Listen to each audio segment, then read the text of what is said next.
Thank you very much, Barry. Thank you. Okay, Craig Mackinlay, could you make your way over to the blue sign? And someone's going to bring you over here. Can someone bring Craig through?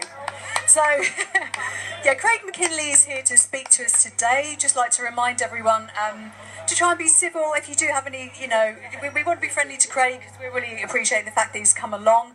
We also do want to obviously understand what he's going to actually be doing, not just saying. Okay, here you go, Craig. Thank you. Well, ladies and gentlemen, thank you very much for the opportunity to speak today. Now, I think we all appreciate that these hyperacute stroke units are a way forwards. They're a good way forwards, and the outcomes are excellent. And for too long across the whole of Kent, we've had, I believe, substandard stroke services. Between good and bad and something in between. I think that we all deserve the very, very best. Now, we've been told for too many years, and you have to believe it, otherwise it wouldn't have been part of the government's advertising, about the FAST campaign. And we've been told for many years by the Department for Health about the golden hour and how important that is.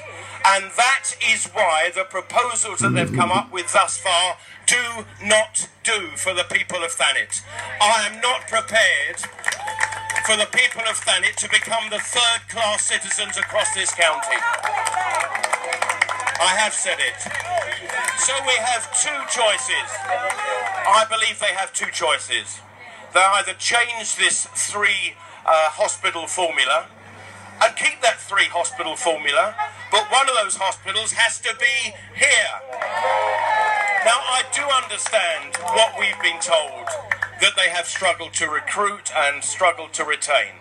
Okay, if that's true, I'll go along with 3 units, but one of them has to be here. And that would be massively supported by people who come from Herne Bay and down the coast of Deal as well. We have got a population that's going to expand massively across Kent over the next few years, and a lot of that expansion is going to be here in Thanet. So, 3 is fine as long as that's QEQM, but 4 would be better. How can it be? How can it be? I agree. How can it be that if you're fortunate enough to live in Lenham, you'll have a choice of where to go. You'll have a choice of either Maidstone or Ashford. But for us here, there is no chance on this world with the road services we have that you'll even get down to Ashford within that golden hour. So let's put politics aside. I know it's all very convenient. It's all very convenient to say it's the government's fault. This is a decision that is being led by local health trusts, not by government. So it's up to us to campaign to those local health trusts and those clinical commissioning groups that what they've come up with is not good enough. I want 4, but if it has to be 3, that third one has to be here. Because I'll be fighting every step of the way, and I'll do everything necessary to make sure that your voice is heard and that we get an outcome that's right for Thanet. Have no doubt about that, please. Hello. Thank you very much, Craig, for coming along and facing the crowd today. Just want to reiterate the point that I made earlier. These plans.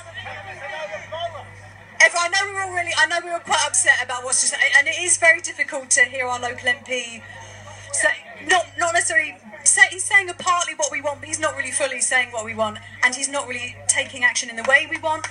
We do need him to actually act in terms of he's part of the power structure, he's part of the government.